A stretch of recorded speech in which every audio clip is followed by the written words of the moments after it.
Hello दोस्तों, स्वागत है आप सभी का आज के सेशन में। आशा करता हूं आप सभी स्वस्थ होंगे और अपने अपने एग्जाम की प्रिपरेशन अच्छे से कर रहे होंगे। आज से हम 20 क्वेश्चंस का एक सीरीज ला रहे हैं जिसमें जीएस के इम्पोर्टेंट प्रश्नों को डिस्कस करेंगे जो आगामी एग्जाम के लिए बहुत ही महत्वपूर्ण है। खास करके बीपीएससी को ध्यान में रख के इसको डिजाइन किया गया है। अगर आप इस चैनल पर नए आए हैं तो चैनल को सब्सक्राइब कीजिए, नोटिफिकेशन बेल को ऑन कर लीजिए ताकि वीडियो की जानकारी आप तक तुरंत पहुंच जाए। तो चलिए बिना अधिक देर किए आज के सेशन को स्टार्ट करते हैं। आज के प्रश्नों को देखते हैं। पहला प्रश्न है, निम्नलिखित में से कौन सा देश G20 ट्रोइका 2024 का हिस्सा है? तो इस क्वेश्चन में ऑप्शन दिया गया है। ऑप्शन नंबर ए ब्राजील, चीन, रूस। Option number B Brazil, Bharat और दक्षिण अफ्रीका। ऑप्शन नंबर सी संयुक्त राज्य अमेरिका, यूनाइटेड किंगडम और Germany. Option number D Australia, Japan और कनाडा।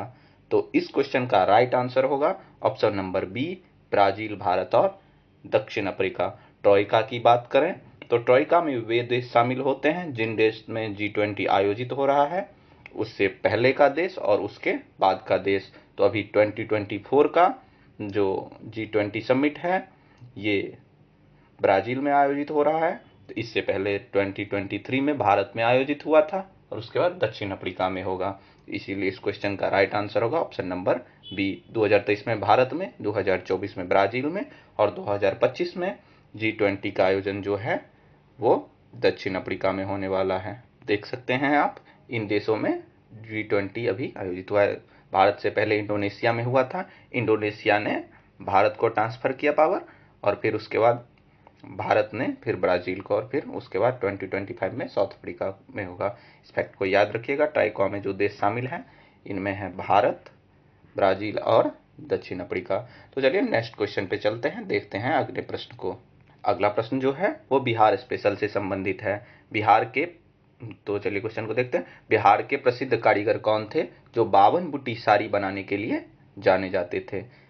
तो इसमें ऑप्शन दिया है। Option number A Kapil Dev Prasad, option number B Raghvendra Jha, option number C Rameshwar Mahto, option number D Sunita Devi. तो इस क्वेश्चन का राइट आंसर होगा option number A Kapil Dev Prasad. तो कपिल, इस क्वेश्चन को प्रश्न को याद रखिएगा।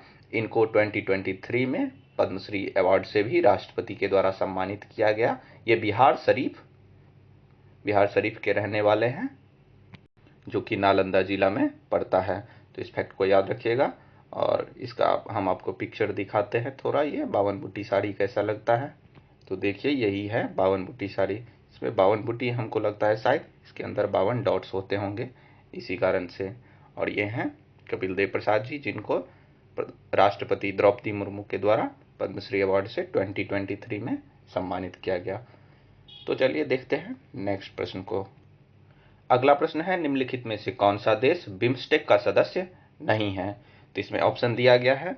Option number A Maldives, option number B Myanmar, option number C Bhutan, option number D Nepal. तो बिम्स्टेक यानी बंगाल की खाड़ी से लगने वाले देशों का यह समूह है। तो इस क्वेश्चन का राइट आंसर होगा ऑप्शन नंबर ए मालदीव। अब जानते हैं मालदीव जो है वो अरब सागर में स्थित है, इस कारण से मालदीव इसका राइट आंसर नहीं होगा। इसमें कुल 7 देश सम्मिलित हैं। तो कौन कौन 7 देश हैं? वे 7 देश जो हैं उसमें है भारत, नेपाल, भूटान, म्यांमार, बांग्लादेश, थाईलैंड और श्रीलंका। इन देशों की बात करें तो ये देश पूरी विश्व की जनसंख्या का लगभग 1/4 निर्धारित करते हैं, लगभग 22%। और इसकी जीडीपी की बात करें तो जीडीपी करीब 5.5 ट्रिलियन के लगभग होगा, क्योंकि अकेला 4 ट्रिलियन तो लगभग भारत का ही है और उन देशों को मिला के लगभग 1.5 ट्रिलियन होगा। तो इसमें जो है ये डाटा जो दिया है 2.7 ट्रिलियन, ये बहुत पुराना डाटा है। लेकिन अभी की बात करें तो ये नया डेटा में यही है। ये मुख्य रूप से trade, technology, energy, transport, tourism और फिशरीज से संबंधित बातें करते हैं। इन समिट में बिम्स्टेक में बे ऑफ बंगाल इनिशिएटिव से संबंधित है ये। तो चलिए नेक्स्ट क्वेश्चन को देखते हैं जो अगला क्वेश्चन क्या है। अगला प्रश्न है, शेर शाह का मकबरा कहाँ स्थित है? तो इस क्वेश्चन में ऑप्शन दिया हुआ है सासाराम, मनेर, सीतामढ़ी, पावापुरी। वैसे ऊपर में लिखा हुआ है ऑलरेडी आंसर। तो इस क्वेश्चन का राइट आंसर होगा सासाराम। सासाराम, ये सासाराम का मकबरा है शेरशाह सूरी का। शेरशाह सूरी की बात करें तो उन्होंने सूर साम्राज्य की स्थापना की। वो सासाराम बिहार के रहने वाले थे और उन्होंने चौसा के युद्ध में हुमायूं को हराकर, मुगल बादशाह हुमायूं था, उसको हराकर दिल्ली पे अपना अधिकार किया और उन्होंने सूर साम्राज्य की स्थापना की।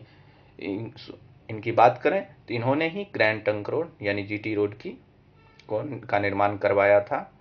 वैसे बताया जाता है ये रोड पहले भी स्थित था, यानी चंद्रगुप्त मौर्य के समय में भी स्थित था, लेकिन बाद में इन्होंने उसका मरम्मत करके निर्माण कराया, इसीलिए इनका नाम आता है। तो चलिए नेक्स्ट क्वेश्चन पे चलते हैं, देखते हैं अगले प्रश्न को। अगला प्रश्न है 2011 की जनगणना के अनुसार बिहार के किस जिले में पुरुषों की तुलना में महिलाओं की संख्या अधिक है? पुरुषों की तुलना में महिलाओं की संख्या अधिक है। तो इसमें ऑप्शन दिया है गोपालगंज, बेगूसराय, पटना, सिवान। तो इसका राइट आंसर होगा ऑप्शन नंबर ए, गोपालगंज। गोपालगंज की लिंगानुपात की बात करें तो इसमें महिलाओं की संख्या जो है वो पुरुषों से अधिक है। करीब 1000 पुरुष पे 1021 महिलाएं हैं। गोपालगंज की बात करें तो गोपालगंज जो है वह उत्तर बिहार में पड़ता है और ये अपना बॉर्डर उत्तर प्रदेश के साथ साझा करता है। ये है गोपालगंज और ये उत्तर प्रदेश के साथ अपना बॉर्डर साझा करता है। तो इस फैक्ट को याद रखिएगा। ये हमको लगता है इकलौता जिला होगा जहाँ पे ऐसी स्थिति होगी। वैसे बिहार की स्थिति तो अच्छी नहीं है इस मामले में, लिंगानुपात के मामले में, लेकिन गोपालगंज में 1000 पुरुष पर 1021 महिला हैं। तो चलिए नेक्स्ट क्वेश्चन को देखते हैं, जो अगला क्वेश्चन क्या है। अगला प्रश्न है बिहार में कांग्रेस का पहला अधिवेशन कहाँ आयोजित हुआ था? तो इसमें ऑप्शन दिया, option number A Patna, option B Gaya, option C Muzaffarpur, option D Darbhanga. तो इस क्वेश्चन का राइट आंसर होगा ऑप्शन नंबर ए पटना। ये 27वां सत्र था जो 1912 में हुआ था बिहार में, पटना के बांकीपुर में। तो इस क्वेश्चन का राइट आंसर होगा ऑप्शन नंबर ए पटना।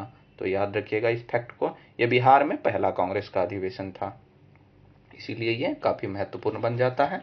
तो देखते हैं अगले प्रश्न को। अगला प्रश्न है बख्तियार खिलजी के बिहार आक्रमण का सबसे पहला वर्णन किया गया है।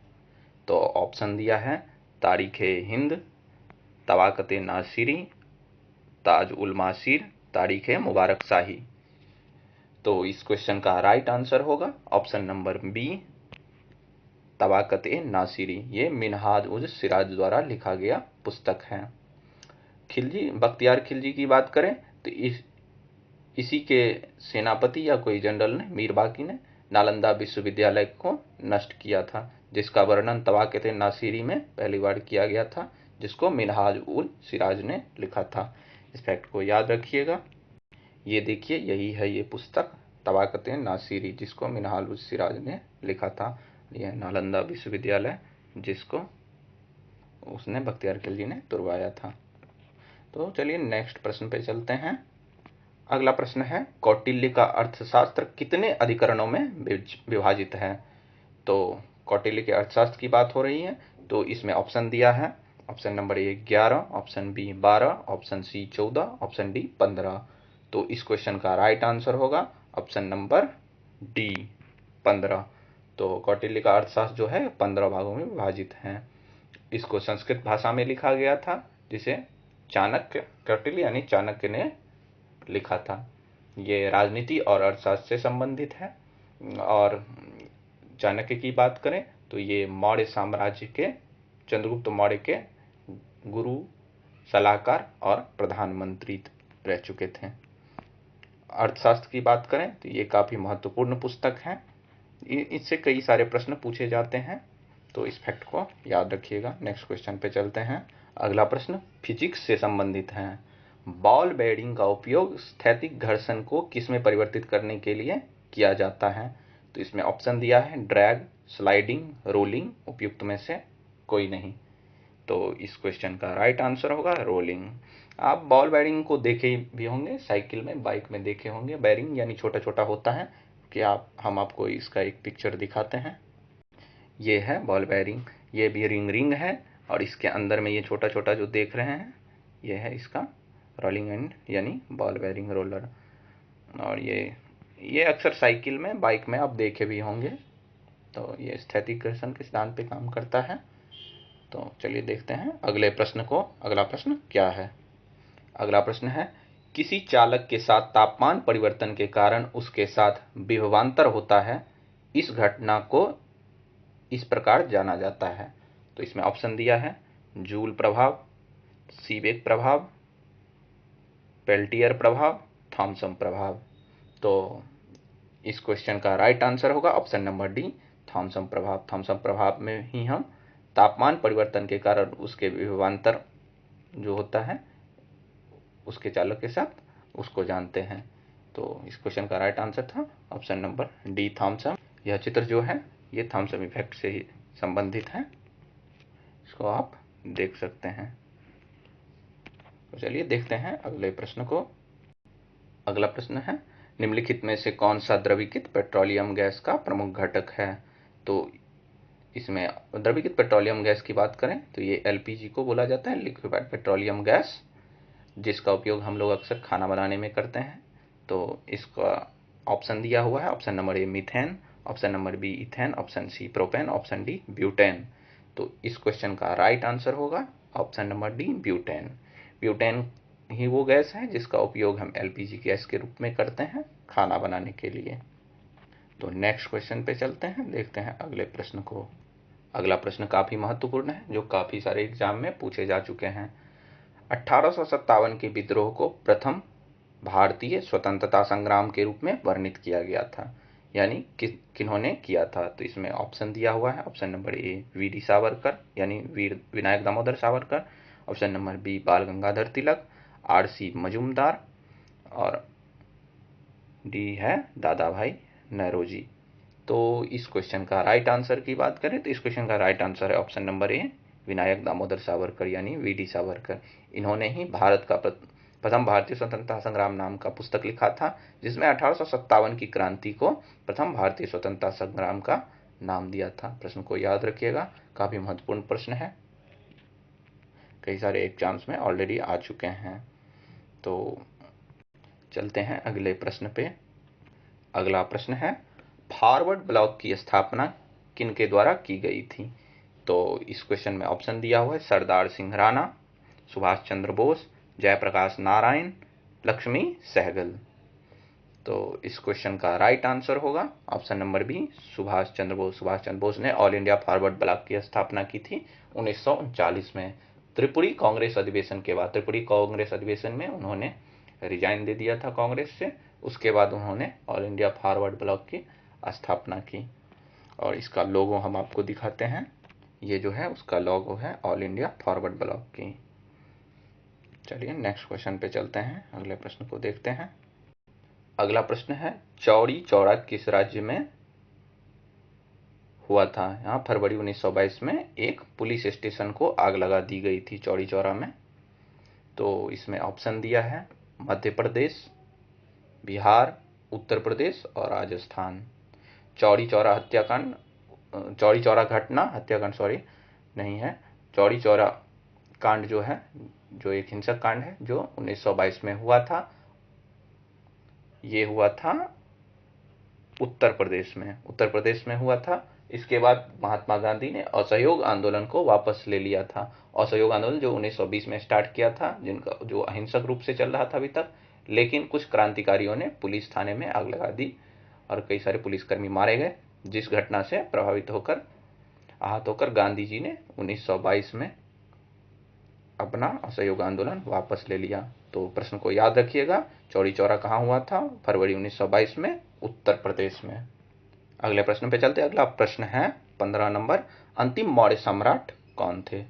तो इसमें ऑप्शन दिया है जलोक, अवंती वर्मा, नंदीवर्धन, बृहद्रथ। तो इस क्वेश्चन का राइट आंसर होगा option number D, Brihadratha. Brihadratha ही अंतिम मौर्य शासक थे, जिनको उनके सेनापति पुष्यमित्र शुंग के द्वारा हत्या कर दी गई थी, जिसके बाद पुष्यमित्र शुंग ने शुंग वंश की स्थापना की। मौर्य वंश की बात करें तो मौर्य वंश जो है, मौर्य वंश के संस्थापक चंद्रगुप्त मौर्य थे। चंद्रगुप्त मौर्य और चाणक्य ने मिलकर मौर्य वंश की स्थापना की थी। इस वंश के सबसे महत्वपूर्ण शासक की बात करें तो सबसे ज्यादा चर्चित शासक जो हैं वो सम्राट अशोक हैं। और बृहद्रथ की मृत्यु के बाद इस वंश का अंत हो जाता है और इसके शासक अगले शासक बनते हैं पुष्यमित्र शुंग, जिन्होंने शुंग वंश की स्थापना की थी। तो याद रखिएगा फैक्ट को। जो पहले शासक कौन थे? चंद्रगुप्त मौर्य। अंतिम कौन थे? बृहद्रथ। और उसके बाद कौन सा वंश आया? शुंग वंश, जिसकी स्थापना पुष्यमित्र शुंग ने की थी। यह पुष्यमित्र शुंग। चलिए अगले प्रश्न पे चलते हैं। अगला प्रश्न पॉलिटिकल साइंस से संबंधित है, भारतीय राजनीति से। तो भारतीय संविधान के अनुच्छेद 14 में प्रयुक्त वाक्यांश कानून के समक्ष समानता निम्नलिखित में से किस देश के संविधान से लिया गया है? तो अनुच्छेद 14 जो कि कानून के समक्ष समानता है, वह किस देश से लिया गया है? तो इसमें ऑप्शन दिया है ब्रिटेन, अमेरिका, फ्रांस। तो इस क्वेश्चन का राइट आंसर होगा ऑप्शन नंबर ए, ब्रिटेन। ब्रिटेन से लिया गया है कानून के समक्ष समानता, समता नहीं, समानता, समता की बात करें तो वो लिया गया है अमेरिका के संविधान से। अनुच्छेद 14 की बात करें तो अनुच्छेद 14 जो है वो मौलिक अधिकार, फंडामेंटल राइट से संबंधित है, जिसमें इक्वलिटी बिफोर लॉ और इक्वल प्रोटेक्शन ऑफ लॉ का वर्णन किया। इक्वलिटी बिफोर लॉ यानी कानून के समक्ष समानता, जो कि ब्रिटिश यानी यूके की संविधान से लिया गया है, और दूसरा है इक्वल प्रोटेक्शन ऑफ लॉ यानी कानून का समान संरक्षण, जो कि अमेरिका के संविधान से लिया गया है। यह प्रश्न काफी महत्वपूर्ण है, कई सारे एग्जाम्स में पूछे जा चुके हैं, इवन बीपीएससी में भी इससे पहले पूछे जा चुके हैं और आगे भी पूछे जा सकते हैं, क्योंकि ये काफी महत्वपूर्ण है। तो देखते हैं अगले प्रश्न को। अगला प्रश्न है भारतीय संविधान का अनुच्छेद 300 निम्नलिखित में से किससे संबंधित है? तो इसमें ऑप्शन दिया है मुकदमे और कार्यवाही से, सरकारी अनुबंध से, अटॉर्नी जनरल से, व्यापार और वाणिज्य पर प्रतिबंध से संबंधित। तो इस क्वेश्चन का राइट आंसर होगा ऑप्शन नंबर ए, मुकदमे और कार्यवाही। अनुच्छेद 300 का संबंध है मुकदमे और कार्यवाही से इस ऑप्शन में। और हम बात करें 300 के, तो 300 के ई में ही संपत्ति के अधिकार को शामिल किया गया था 44वें संविधान संशोधन 1978 में। तो इस फैक्ट को याद रखिएगा। चलते हैं अगले प्रश्न पे। अगला प्रश्न काफी बड़ा है और काफी महत्वपूर्ण भी है, तो प्रश्न को आराम से पढ़ते हैं। भारत के वित्त आयोग के संदर्भ में निम्नलिखित कथनों पर विचार करें। तो इसमें दिया गया है कथन, वित्त आयोग एक वैधानिक निकाय है। दूसरा है वित्त आयोग की स्थापना संविधान के अनुच्छेद 280 के तहत की गई थी। तीसरा है वित्त आयोग द्वारा की गई सिफारिशें केवल सलाहकारी प्रकृति की हैं। चौथा है पहला वित्त आयोग 1950 में स्थापित किया गया था। तो इसका ऑप्शन दिया है 1 और 4, केवल 3 और 4, ऑप्शन नंबर सी केवल 2 और 3, ऑप्शन नंबर डी केवल 2 और 4। तो बात करें पहले कथन को देखते हैं। तो कथन दिया है वित्त आयोग एक वैधानिक निकाय है, जो कि बिल्कुल ही सही नहीं है, ये कथन गलत है। वो वैधानिक नहीं, एक संवैधानिक निकाय है। वित्त आयोग की स्थापना संविधान के अनुच्छेद 280 के तहत की गई थी, तो यह एक संवैधानिक निकाय है। तो पहला नंबर कथन तो गलत हो गया। तो देखेंगे पहला कथन किसमें है, तो ए नंबर तो अब नहीं होगा।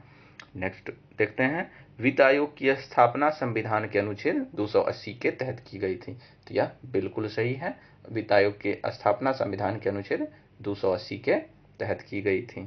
तो ये 2 नंबर ऑप्शन सही है। तो 2 नंबर किस में है, तो 2 नंबर है सी और डी में। तो ये 2 ऑप्शन तो पहले चला, ये भी तो पहले चला गया, अब बचा सी और डी। सी और डी में कौन सा सही है? तीसरे कथन पे चलते हैं, वित्त आयोग द्वारा की गई सिफारिशें केवल सलाहकारी प्रकृति की होती हैं। बिल्कुल सही बात है, वित्त आयोग द्वारा की गई सिफारिश सलाहकारी प्रकृति की होती हैं या बाध्यकारी नहीं होती हैं। संसद चाहे तो इसको माने या ना माने। अगला कथन है पहला वित्त आयोग 1950 में स्थापित किया गया था, यह गलत है। पहला वित्त आयोग जो है 1951 में स्थापित किया गया था। तो देखेंगे इसमें ऑप्शन सही कौन कौन था, कौन सा कथन, 2 और 3। तो देखते हैं 2 और 3 किस में है, 2 और 3 सी में है। तो इस क्वेश्चन का राइट आंसर होगा ऑप्शन नंबर सी।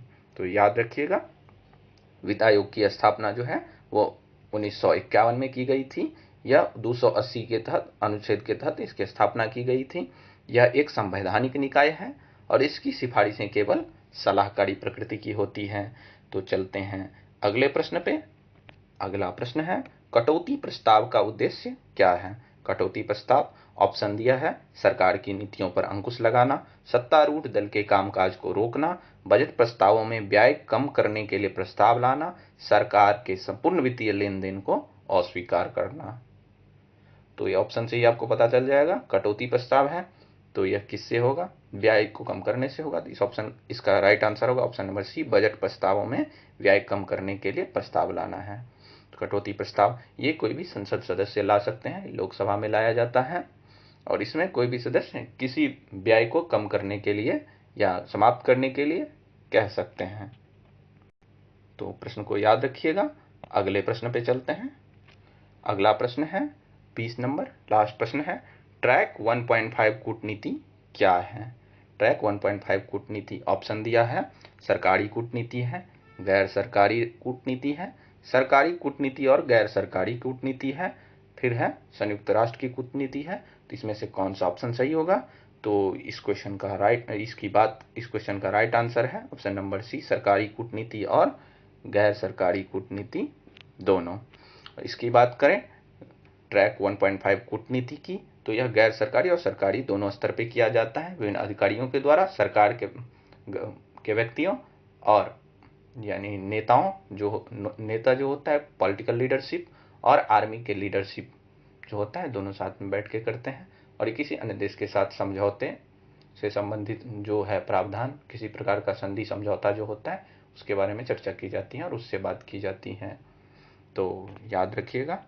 तो आज हमने कुल 20 प्रश्नों को देखा जो कि काफ़ी महत्वपूर्ण था, जो सभी एग्जाम के लिए काफ़ी महत्वपूर्ण है, खास करके बीपीएससी के लिए काफ़ी इंपॉर्टेंट है। इसमें वो प्रश्न थे जो भविष्य में आएंगे और वो प्रश्न भी थे जो पूर्व में पूछे जा चुके हैं। तो प्रश्न को याद रखिएगा। और अगर आप पहली बार हमारे वीडियो देख रहे हैं तो इस चैनल को सब्सक्राइब कर लीजिएगा, वीडियो को लाइक कर दीजिएगा, बेल आइकन दबा दीजिएगा जिससे नोटिफिकेशन आप तक तुरंत पहुंच सके, और इस वीडियो को ज़्यादा से ज़्यादा शेयर कर दीजिए, इससे हमारा भी मनोबल बढ़ेगा। और आपने वीडियो को देखा, पूरे वीडियो को ध्यान से देखा है, इसीलिए आपको बहुत बहुत धन्यवाद।